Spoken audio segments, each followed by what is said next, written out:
Somewhere in your garden right now, something you planted with good intentions is quietly deciding how much more of your yard it's going to take by next spring.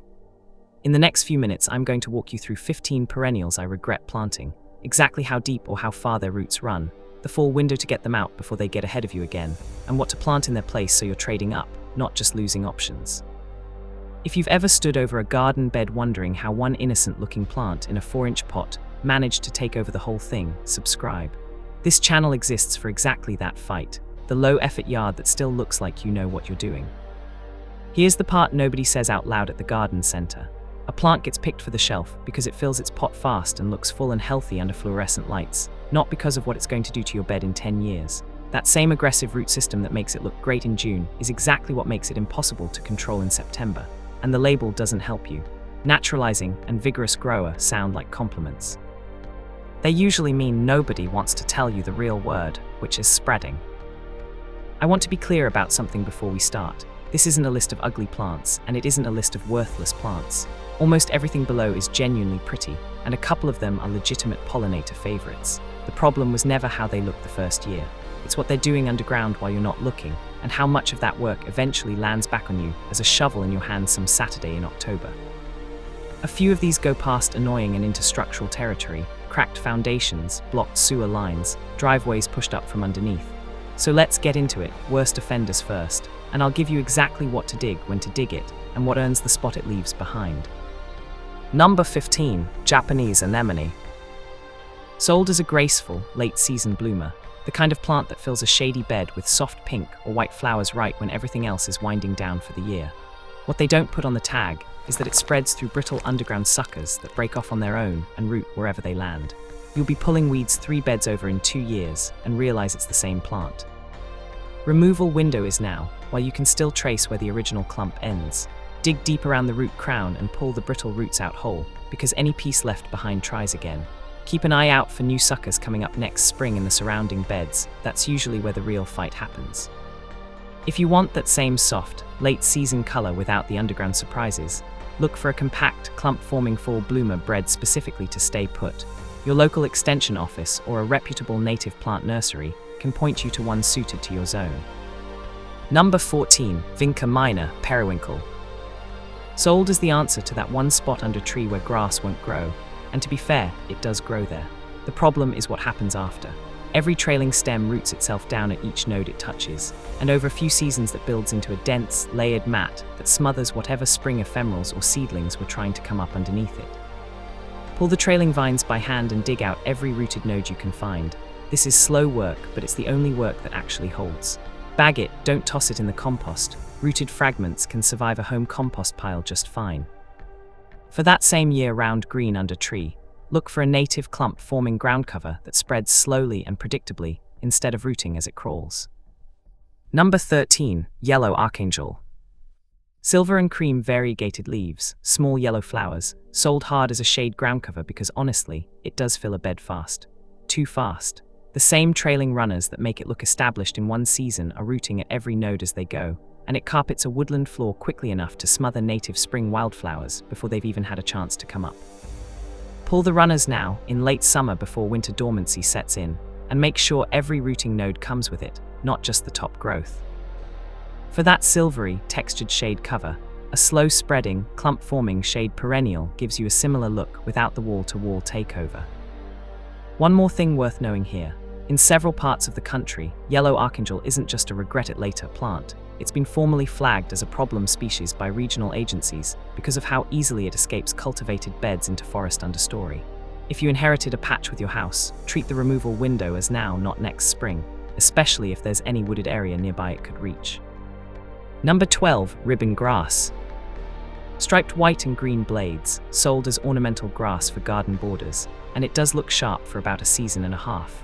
Underneath, it's running on thick, aggressive rhizomes, and a lot of stands actually revert to plain green as they spread, so you end up losing the variegation you bought it for while it keeps expanding anyway. Excavate the full root mass this fall. Don't compost what you dig out. Home compost rarely runs hot enough to kill off rhizome fragments, and you'll just be replanting it somewhere else without meaning to. If you want that same vertical, textured look at the border, a clumping ornamental grass holds its shape and stays exactly where you put it. Number 11. Bugleweed ajuga. Sold as a fast, low-growing filler for lawn edges and shady borders, and it earns that reputation, it fills in quick. The catch is it doesn't know where your border ends. Ground-hugging stolons move past the edge you planted and start working their way into the turf and any low plantings nearby. Lift the stolon mats by hand in late summer, and if you want it to actually stay contained going forward, put in a physical edging barrier deep enough to stop the runners from just crawling underneath it. For that same low, spreading texture without the border creep, a clump-forming ground cover does the job and stays inside the lines.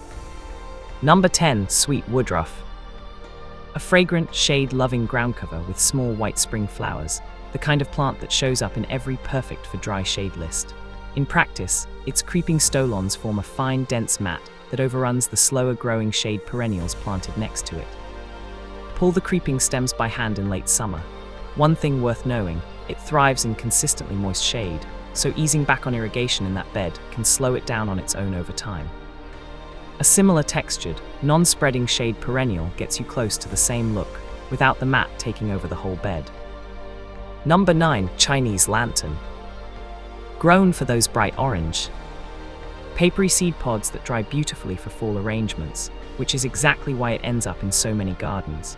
What isn't on the tag is that it spreads through vigorous underground rhizomes and self-seeds heavily once established, and within a couple of seasons, it's showing up well outside the bed you planted it in. Dig up the entire root zone in early fall, and do it before those decorative pods mature and drop their seed. That's the part that gets you next year's crop. I planted a single Chinese lantern along the edge of a perennial border because I wanted a few stems for a fall arrangement, just a handful of pods for the table.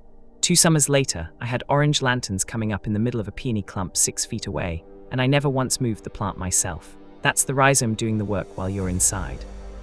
For similar fall interest without the spread, a non-spreading ornamental with its own seed head structure, an upright grass works well here, gives you texture without the occupation. Number 8. Purple loosestrife. Tall, showy spikes of pink and purple flowers, sold for wet or low-lying spots in the yard where not much else wants to grow. This is the one on the list that goes beyond your own property line. A single plant produces an enormous number of highly viable seeds that spread by wind and water, and purple loosestrife has escaped home gardens into native wetlands across the country, where it crowds out the plants those ecosystems actually depend on. Pull young plants by hand before fall seed set, and get the entire root crown out. It sits on a woody taproot with a resilient crown that will resprout from anything left behind. Worth knowing, several states restrict or outright ban the sale of this plant, so if you already have it, removing it matters beyond just your own beds.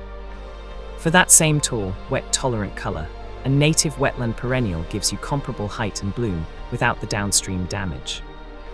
I'll be straightforward about this one. Most plants on this list are a you problem. Purple loosestrife is a your watershed problem. If you've got a low, damp corner of the yard, a ditch, a pond edge, and something with tall pink-purple spikes has shown up there on its own, it's worth checking whether it's actually this plant before you decide to just let it be, because letting it flower is letting it seed the next property downstream too. Comment which one of these you're actually dealing with right now, and where you're gardening from. I read every single one, and I want to know I'm not the only person who's lost a whole bed to something that looked completely innocent in a pot at checkout.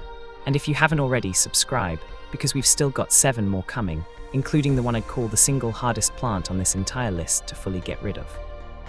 Number 7. Chameleon plant, how tinier. Sold since the 1990s as a colorful shade ground cover, heart-shaped leaves marbled in green, cream and red. It earns a reputation fast and not a good one. The rhizomes are brittle and fast-growing, so nearly every time you try to dig it out, you snap a piece off without meaning to, and that piece resprouts somewhere else. It also has a strong, distinct smell that catches people off guard the first time they crush a leaf. Dig deep to pull whole root systems, not just the surface growth, and follow up with a targeted herbicide on late summer foliage for whatever the digging inevitably misses. For that same colorful, variegated foliage in a plant that actually stays where you put it, a silver leaf shade perennial with a controlled, clump-forming habit gives you a comparable look for years without the fight. Number 6. Trumpet vine. Sold as a fast, dramatic flowering vine for arbors and fences, loved because it pulls in hummingbirds all summer. This is the one on the list that stops being a garden problem and starts being a structural one. It spreads through underground root suckers, climbing rootlets and wind-dispersed seed, and a mature plant grows a massive woody taproot with aggressive lateral runners that can genuinely damage foundations, masonry, and siding if it's anywhere near a structure. Cut the woody stems down to the ground and paint the fresh cut stumps immediately with a concentrated systemic herbicide. Cutting alone will not stop the root system, it just regrows from the base. For that same fast, showy vine effect without the risk to your walls, look for a well-behaved flowering climber that doesn't sucker and doesn't send roots into masonry. Number 5. English ivy. The classic evergreen ground cover and climbing vine, sold for walls, fences and tree trunks because it fills in reliably and stays green all winter.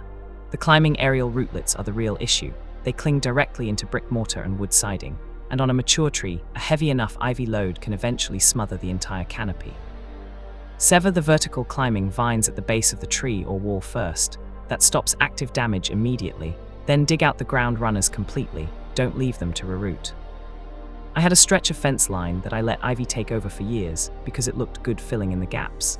By the time I actually got in there to pull it, it had worked its way into the wood joints, and I ended up replacing sections of the fence along with pulling the vine. That's the trade you're actually making with ivy near a structure.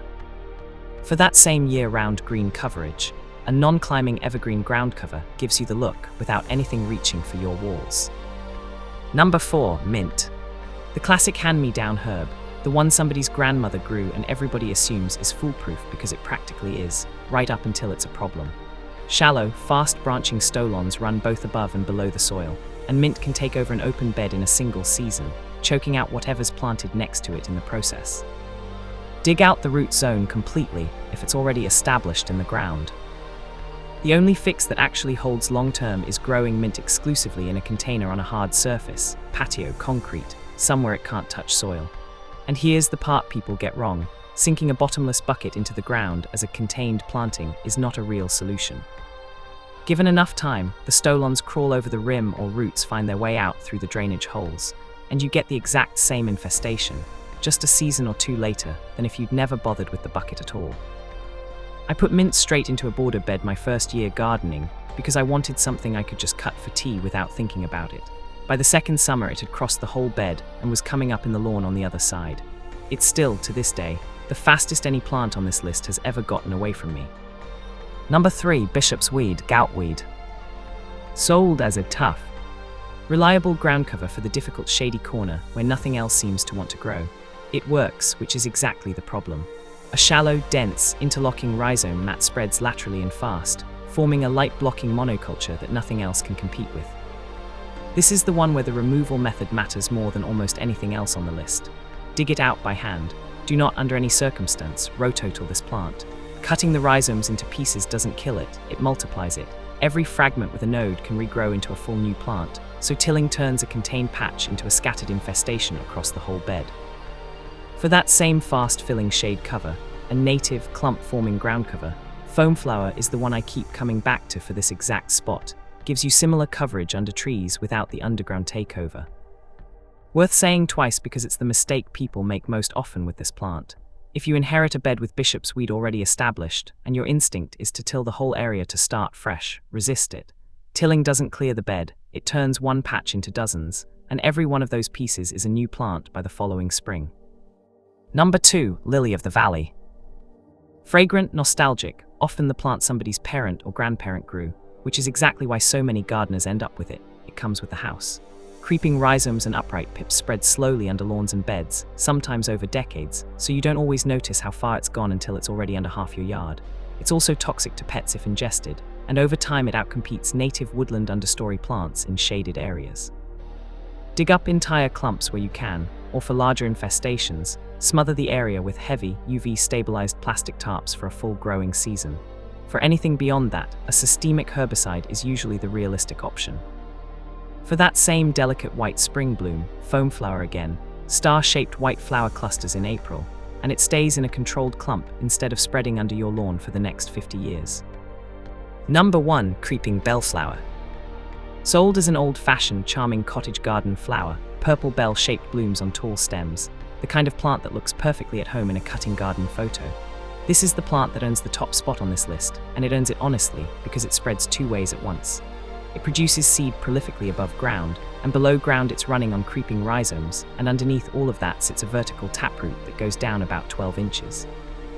Here's why pulling the top growth barely slows it down. If that taproot stays intact underground, the plant just resprouts, sometimes within weeks. Real removal means excavating soil to a full 12-inch depth and manually sifting it through a fine screen to catch every root fragment you can find. If you want to know exactly how much soil that actually means for your bed, it's your bed's surface area multiplied by that 1 foot depth, and on anything bigger than a small border, that number gets big fast. Be honest with yourself about the timeline here. This is not a weekend project. Expect to come back to the same bed for at least one more season, possibly several, as anything missed the first time works its way back up. This is the plant I mean when I say something in your garden is quietly deciding how much of your yard it's going to take. Nothing else on this list fights this hard to stay. For that same purple bell-shaped flower without the taproot underneath it, look for a compact, clump-forming perennial with a similar bloom, and buy it as a nursery plant with a contained root ball, not as a division from a neighbor's garden, because that's genuinely how most creeping bellflower infestations start in the first place. Here's the part that actually matters more than the regret list. None of this means giving up on color, height, or fragrance in your beds. Every single plant above has a better behaved replacement that gets you close to the same look without the decade of digging behind it. Foam flower alone covers you for 3 different entries on this list if you're gardening in shade. That's not a coincidence. It's genuinely one of the most reliable shade ground covers you can put in the ground and forget about, in the good way.